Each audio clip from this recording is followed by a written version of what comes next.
आज की जो हम वीडियो करने वाले हैं, ये वीडियो होगी एलर्जन के बारे में। ठीक है। अब एलर्जन कितने तरह के होते हैं, इस वीडियो में मैं आपको एक्सप्लेन करने वाला हूँ। ठीक है, छोटी सी क्लास है, काफी कुछ समझने में आएगा आपको। कभी भी आप नेट पर जाते हैं तो देखते होंगे कि आपको एलर्जन के बारे में इस तरह की नॉलेज मिलती है कि इन चीजों से एलर्जीज होती है। लेकिन ये कंप्लीट नॉलेज नहीं होती, बिकॉज काफी सारी चीजें हैं जिनसे एलर्जीज होती है, लेकिन वो मेंशन नहीं की जाती। क्यों नहीं की जाती वो भी मैं आपको एक्सप्लेन करूंगा। और किन किन तरीके के इनके टेस्ट होते हैं, कैसे पता चला जाता है कि हमें किस चीज से एलर्जी है और कौन सी चीज हमें नहीं खानी चाहिए। और दूसरा, हमारी जो गवर्नमेंट है वो उस पर क्या रूल्स बनाती है, किस तरीके से इसको बैलेंस किया जाता है, किस तरीके से फूड इंडस्ट्री में इसका एक अलग स्टैंडर्ड है। ठीक है। तो सबसे पहले एलर्जीज कितने तरह की होती है ये मैं आपको बता देता हूँ। दरअसल जो एलर्जीज है, जो मोस्ट कॉमन एलर्जीज हैं, वो मैं आपको एक्सप्लेन कर देता हूँ। बाकी छोटी मोटी एलर्जीज होती हैं वो एक्सप्लेन नहीं की जाती, बिकॉज वो बहुत ही ज्यादा छोटी होती हैं, कोई ज्यादा लोगों को इफेक्ट भी नहीं पड़ता। ठीक है। तो सबसे पहले जो है वो है इचिंग, हाथों में इचिंग होना। ठीक है, हाथों में इचिंग होना, तो इससे भी पता चलता है कि हमें एलर्जी है। ठीक है। और कभी हम कोई चीज स्मेल करते हैं, हमें जुकाम हो जाता है या फिर छींक आती है, ये भी एक एलर्जी का सिम्टम्स होता है। हमारी आंखें लाल हो जाती हैं और हमें आंखों में दर्द होना चालू होता है, आंखों से पानी आना चालू हो जाता है। इससे भी पता चलता है हमें कि हमें कोई चीज सूट नहीं हो रही है। ठीक है। एक और सिम्टम्स है जिसमें हमें कानों पर खुजाई लगती है।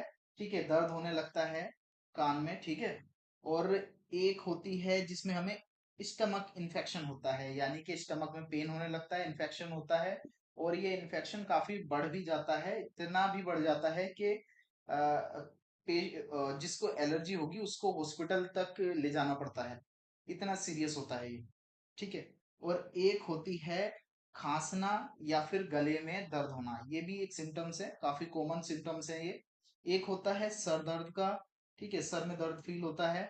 एक होता है कि आप कोई चीज खा रहे हैं और आपके जो लिप्स हैं वो सूज गए, ठीक है, मोटे हो गए, तो वो भी एक एलर्जी होती है। और गले में भी पेन होना चालू होता है, तो ये भी एक एलर्जी है। दूसरा, आपके जो लंग्स से, जो आपके फेफड़े हैं, उसमें आपको दर्द फील होगा, उसमें थोड़ी स्वेलिंग सी फील होगी, सांस लेने में प्रॉब्लम होनी चालू होती है, वो भी एक एलर्जन का सिम्टम है। ठीक है। एक होता है फनी टेस्ट इन माउथ। कभी कभी होता है कि हम कोई चीज खा लेते हैं, उसके बाद वो टेस्ट हमारी जबान पर रह जाता है, वो काफी दिन तक वो चीज फील होने लगती है और वो जल्दी से जाती भी नहीं है, तो वो भी एक एलर्जन में ही काउंट किया जाता है। वो भी एक तरीके की एलर्जी होती है, काफी लोगों को ये बहुत ज्यादा फील होती है। ठीक है। एक होता है चेस्ट पेन। आप कोई चीज खा रहे हैं, आपको चेस्ट पेन हो रहा है, सांस लेने में प्रॉब्लम आ रही है और आपकी हार्ट बीट जल्दी जल्दी पंप हो रही है, तो यानी कि जो आप खा रहे हैं वो, उसमें कुछ ऐसा है जो आपको सूट नहीं कर रहा। ठीक है, उसको एलर्जन बोलेंगे। एक होता है कि आप ठीक से किसी भी चीज पर कंसंट्रेट नहीं कर पा रहे हो, सो नहीं पा रहे हो। अगर आप सोने जाते हो तो आपको नींद नहीं आ रही है, किसी चीज में फोकस नहीं कर पा रहे हो, है ना, तो वो भी एक सिम्टम्स होता है एलर्जन का। ठीक है। अब एलर्जन इससे अलग भी होते हैं, काफी और भी एलर्जन है, लेकिन ये कॉमन एलर्जन है, यानी कि ये कॉमन चीजें हैं जो मोस्टली लोगों में दिख जाती हैं। और पूरी दुनिया में ऐसा कोई इंसान नहीं है जिसको एलर्जीज नहीं होती, हर किसी को होती है। ठीक है। तो एलर्जीज के जो कॉमन इंग्रेडिएंट्स हैं, जिन चीजों से होती है एलर्जीज, उनको मोटा मोटा करके हमने 8 कैटेगरीज में डिवाइड किया हुआ है, जिसमें सबसे पहले है tree nuts, soya fish, peanut, shellfish, eggs, wheat और डेयरी। ठीक है। सबसे ज्यादा जो एलर्जेंस देखे जाते हैं वो इन चीजों की वजह से देखे जाते हैं। जितने भी पेशेंट एलर्जन के आते हैं तो उनमें जो कॉमन एक फैक्टर देखा जाता है, तो उसमें इन ही चीजों से लोगों को एलर्जीज होती हैं। ठीक है। इसीलिए कभी भी हम सर्च करते हैं तो ज्यादातर यही चीजें दिखाई जाती हैं एलर्जीज के लिए। ठीक है। अब इन सबको देखने के बाद जब डॉक्टर्स ने ये सब चीजें देखी कि हमें जो ज्यादातर केसेस देखने के लिए मिलते हैं उसमें इस तरह की प्रॉब्लम्स होती हैं इन चीजों की वजह से, ये जो टोटल चीजें हैं इनकी वजह से ये प्रॉब्लम्स देखने के लिए मिलती हैं। तो उन्होंने एक सर्वे किया, ये अमेरिकन सर्वे है। उन्होंने देखा कि 8 तरह के ऐसे फूड हैं जिनसे 90% फूड एलर्जीज होती हैं, इस तरीके के रिएक्शंस देखने के लिए मिलते हैं। ठीक है, तो ये जो कैटेगरीज थी, फिर उन्होंने ये कैटेगरीज बनाई और लोगों को अवेयर किया कि कभी भी अगर आप किसी चीज से एलर्जी है अगर आपको, तो इन चीजों का जरूर ध्यान रखें, क्योंकि ये काफी ज्यादा एलर्जीज को ग्रोथ करती हैं। ठीक है, तो आपने देखा होगा काफी रेस्टोरेंट और होटल्स में भी, रेस्टोरेंट में ये इस तरीके का एक छोटा सा बोर्ड लगा दिया जाता है जिसमें लिखा हुआ होता है कि ये चीजें हैं, इनसे एलर्जीज होती है। ठीक है, और कभी आप रेस्टोरेंट में जाते हैं और कोई डिश अगर आप खाते हैं तो उसमें नीचे डिस्क्रिप्शन होता है, उसमें लिखा हुआ होता है कि इसके अंदर क्या क्या चीजें गई हैं। ठीक है, और कभी अगर आपको एलर्जी की प्रॉब्लम है, अगर ज्यादा कोई एलर्जी की प्रॉब्लम है, तो आपको सर्विस के स्टाफ से पूछना भी चाहिए जो आपको खाना दे रहा है कि आप इसमें मिल्क प्रोडक्ट तो यूज नहीं कर रहे, या एग या फिश, किसी तरह की फिश। ठीक है, तो ऐसी चीजें पूछी जाती हैं। आप देखिए कुछ चीजें ऐसी होती हैं जो इनमें नहीं है, इनमें नहीं है लेकिन फिर भी उनसे एलर्जीज होती हैं। जैसे डस्ट, डस्ट क्या है, धूल मिट्टी जो होती है, इससे भी एलर्जी होती है लोगों को। कुछ लोगों को धूप से एलर्जी होती है। ठीक है, धूप की जो किरणें आती हैं, सूरज की किरणें, उससे भी एलर्जी होती है कुछ लोगों को। कुछ लोगों को फंगस से होती है, किसी भी तरह की गंदी चीज को हाथ लगा दिया फंगस वाली तो उनके हाथ में खुजली होनी चालू हो जाती है। ठीक है, कुछ लोगों को परफ्यूम से होने लगती है, किसी तरीके का परफ्यूम लगाया होगा, उनको सिर दर्द होने लग जाएगा, छींक आ जाएगी, आंखें लाल होनी चालू हो जाएगी। तो ये भी काफी तरह की एलर्जीज हैं, लेकिन ये एलर्जीज इस एलर्जी में काउंट क्यों नहीं होती, क्यों नहीं होती है? इसके पीछे का फैक्ट है, ये जो एलर्जीज है, जो ये वाली एलर्जीज हैं, ये एलर्जीज काउंट इसीलिए नहीं होती क्योंकि ऊपर जो एलर्जीज हैं ये फूड एलर्जीज है, यानी कि जो चीज हम खाते हैं। अगर आपको डस्ट से प्रॉब्लम है, अगर आपको धूल मिट्टी से प्रॉब्लम है, तो आप डेफिनेटली कोई एक टिश्यू लेंगे या फिर आप हैंकी लेंगे और अपने नाक पर रख लेंगे या मास्क पहन लेंगे और उससे बच जाएंगे, है ना। लेकिन अगर आपको सी फूड से एलर्जी है और आपने प्राउन खा लिया, तो आपको उस टाइम पर मेडिसिन जरूर लेनी होगी, अपना ट्रीटमेंट जरूर कराना पड़ेगा। इसीलिए ये जो एलर्जेंस हैं, ये फूड एलर्जेंस हैं जो आपके बॉडी के अंदर जाते हैं, और ये वो एलर्जेंस हैं जो आपकी बॉडी से बाहर हैं।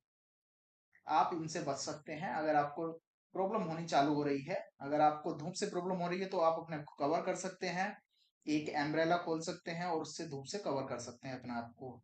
ठीक है, सेम ऐसी परफ्यूम से भी कर सकते हैं। ठीक है, तो ये हो गए एक अंदर के एलर्जन और एक हो गए बाहर के एलर्जन, जो बाहर से हो रहे हैं आपको। तो हम मेनली क्या देखते हैं, हम देखते हैं फूड एलर्जन, यानी कि जो हमने खाया है वो वाले एलर्जन। ठीक है, और वही सबसे ज्यादा डेंजरस होते हैं। अब देखिए इनके टेस्ट किस तरीके के होते हैं। सबसे पहला टेस्ट होता है इसका OFC, एक टेस्ट इसका OFC। ठीक है, दूसरा टेस्ट होता है इसका IgE। ठीक है, एक टेस्ट होता है इसका RAST। ठीक है, चौथा टेस्ट होता है इसका स्किन टेस्ट, स्किन टेस्ट होता है, और एक होता है इसका सेलिक।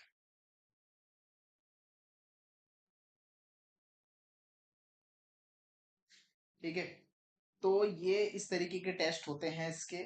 सबसे पहला जो टेस्ट है इसमें क्या होता है, इसमें अगर, अभी मैं थोड़ी वीडियो बड़ी नहीं करना चाह रहा, तो आप वीडियो को रोक करके ये सब चीजें पढ़ भी सकते हैं, ये काफी हेल्पफुल होगा आपके लिए। ठीक है, ये चीजें आप पढ़ भी सकते हैं, लेकिन मैं आपको थोड़ा जल्दी जल्दी से समझा देता हूँ। दरअसल ये जो होता है सबसे ऊपर जो है, ये वाला, ये होता है एक तरीके का आपका ओरल टेस्ट, जो आपने खाया है ये उसका टेस्ट। ठीक है, उसके बाद जो दूसरा है ये होता है आपका एलर्जिन टेस्ट, ये होता है आपका ब्लड टेस्ट, ये ब्लड से लिया जाएगा आपका सैंपल, ठीक है। तो ये ब्लड टेस्ट होता है। RAST, ये वाला जो टेस्ट है ये आपके बी टेस्ट में जो आपके एलर्जन होगा उसकी क्वांटिटी बताएगा कि कितना ज्यादा वो बढ़ गया है, ठीक है। उसी तरीके से स्किन टेस्ट होता है, ये होता है जब आपके एलर्जन आपके बॉडी पर दिखते हैं, जैसे आपके बॉडी पर इचिंग हो रही है, खुजाई मच रही है, तो वो चीज दिख जाती है कि आपके स्किन में किसी तरीके की प्रॉब्लम हो रही है, तो उसके लिए स्किन वाला टेस्ट किया जाता है। और ये वाला जो टेस्ट होता है सैलिक, इसको बोलते हैं जिन भी लोगों के अंदर ग्लूटेन की प्रॉब्लम होती है, यानी कि जो ग्रेन से प्रॉब्लम होती है, गेहूं से, बाजरा हो गया, है ना, मैदा हो गई, इन चीजों से जिन लोगों को प्रॉब्लम होती है उनके लिए ये टेस्ट किया जाता है, ये होता है ग्लूटेन टेस्ट, ठीक है। इससे पता चलता है कि आपके बॉडी में ग्लूटेन से प्रॉब्लम हो रही है या नहीं, ठीक है। तो ग्लूटेन का टेस्ट भी काफी ज्यादा कॉमन सा है, काफी लोग कराते हैं, काफी लोगों को ये प्रॉब्लम देखने के लिए भी मिलती है ग्लूटेन की, ठीक है। अब इन प्रॉब्लम से बचने के लिए क्या किया जाता है, इनके स्टैंडर्ड क्या होते हैं। सबसे पहले स्टैंडर्ड, कभी भी आप किसी एलर्जन को अगर फूड खिला रहे हैं तो आपके पास जो नाइफ है और जो आपके पास चॉपिंग बोर्ड है ये बिल्कुल न्यू होना चाहिए, साफ सुथरा और एकदम क्लीन होना चाहिए। उस पे आपने कोई कोई चीज काटी ना हो, वो सिर्फ एलर्जन के लिए होना चाहिए जिसपे आप उसको एक अच्छी क्वालिटी का फूड बना करके दे सके। तो कुछ जगह पर क्या होता है कि आपको पिंक कलर का चॉपिंग बोर्ड देखने के लिए मिलेगा जो एलर्जन के लिए होगा, और कुछ जगह पर आपको जो चॉपिंग बोर्ड देखने के लिए मिलेगा वो मिलेगा व्हाइट। कुछ जगह पर ब्लैक देखने के लिए मिलता है, कुछ जगह पर ग्रे कलर का देखने के लिए मिल जाता है, कुछ जगह पर अलग ही कलर देखने के लिए मिल जाता है, ब्लैक कलर भी देखने के लिए मिलता है ना। तो दरअसल इसके पीछे का फैक्ट यही है कि एक अलग चॉपिंग बोर्ड बनाया जाए, एक अलग नाइफ बनाया जाए। उसी तरीके से जिस पैन में खाना बनाया जाता है वो भी एक न्यू पैन होता है, साफ सुथरा एक अलग पैन होता है, उसमें और कुछ नहीं बनता, सिर्फ एलर्जन के लिए खाना बनता है, ठीक है। तो ये छोटे छोटे से स्टैंडर्ड्स होते हैं जो जरूरी होते हैं फॉलो करने एलर्जेंस के लिए। और अभी मैंने इस वीडियो में आपको एक चीज और बताई थी, जिसमें मैंने ये बताया था कि ये 8 ऐसे फूड हैं जिनसे 90% एलर्जन के केस देखने के लिए, इस चीज को जरूर याद रखिएगा। और बाकी एक आउटर एलर्जीज जो होती हैं, डस्ट हो गई या धूप से हो गई, फंगस से हो गई, परफ्यूम से हो गई, ये आउटर एलर्जीज हैं, ठीक है। तो अभी हम इनर एलर्जीज के बारे में बात कर रहे हैं। बाकी चॉपिंग बोर्ड के बारे में भी एक्सप्लेन किया हुआ है, कितने तरह के चॉपिंग बोर्ड होते हैं और किस तरीके से उसका स्टैंडर्ड मेंटेन किया जाता है, वो वीडियो भी आप, ठीक है। और ये वीडियो आपको कैसी लगी मुझे कमेंट सेक्शन में जरूर बताइएगा। अगर कोई चीज आपकी कवर नहीं हुई है तो कमेंट सेक्शन में ड्रॉप कीजिए, मैं नेक्स्ट वीडियो में उसको एक्सप्लेन कर दूँ, ठीक है।